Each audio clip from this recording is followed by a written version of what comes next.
It's time for a Bible story. A long time ago, there lived a man named Joseph. And Joseph and his family lived in the land of Canaan. Canaan. I've heard that name before. Oh, isn't that the place with the really good chicken strips? No, that's Raising Cane's, and it's a restaurant. Canaan was a country, like thousands of years ago. Ah, gotcha. So that's Joseph right there, huh? And I guess those are all the people that lived in his village? Actually, that's just Joseph's family. All of those people? Seriously? You bet. Joseph had a really big family. In fact, he had 11 brothers. Whoa, that would be awesome to have that many brothers. You could have your own football team, or 2 basketball teams, or 6 tennis teams. Okay, we get it. And actually, it wasn't all that awesome for Joseph.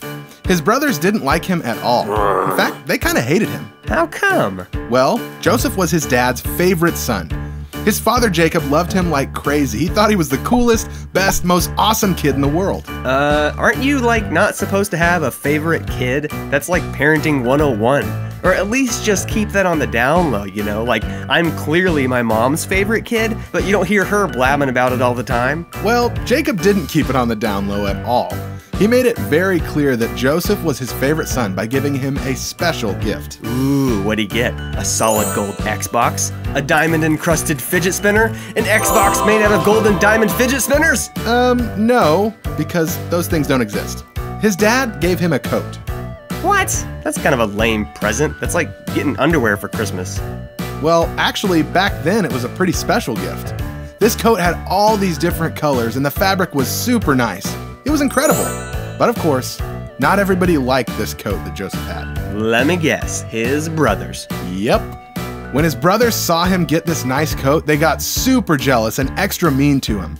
But then, something happened one day that made it a lot worse. What happened? Well, Joseph started to have some interesting dreams at night while he was sleeping. And these were different than any dreams that he'd had before. Ah, classic case of the old weird dream, huh? Been there. One time, I had this dream that my hands were feet, and my feet were hands, and I had mouths on my knees. Yeah, I'm gonna stop you right there. That's super weird.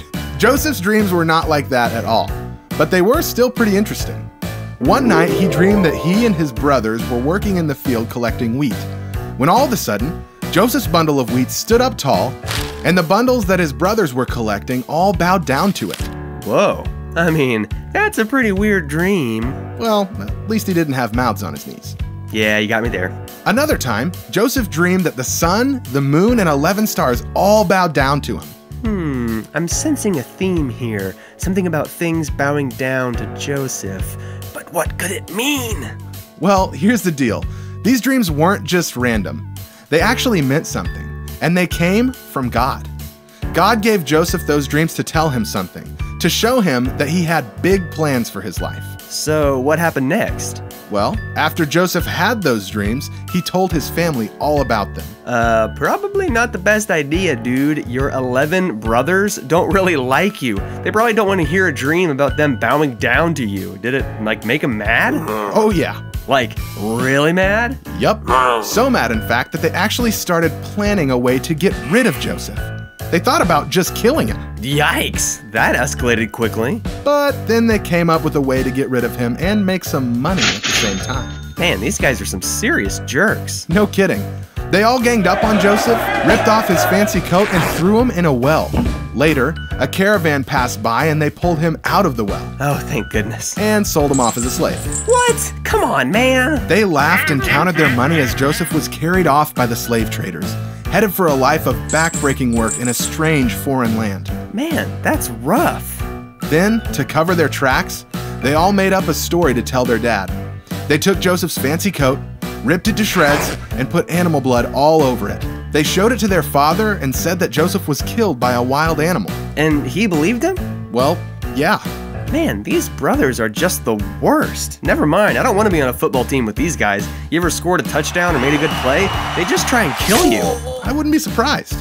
Jacob was heartbroken about Joseph. As far as he knew, his favorite son was gone forever. Man, this story has some seriously tough stuff. I thought you said that Joseph's life was gonna be all special, but so far it's just sad and whatnot. You gotta warn me next time. Well, just wait and see, because the story is totally not over yet.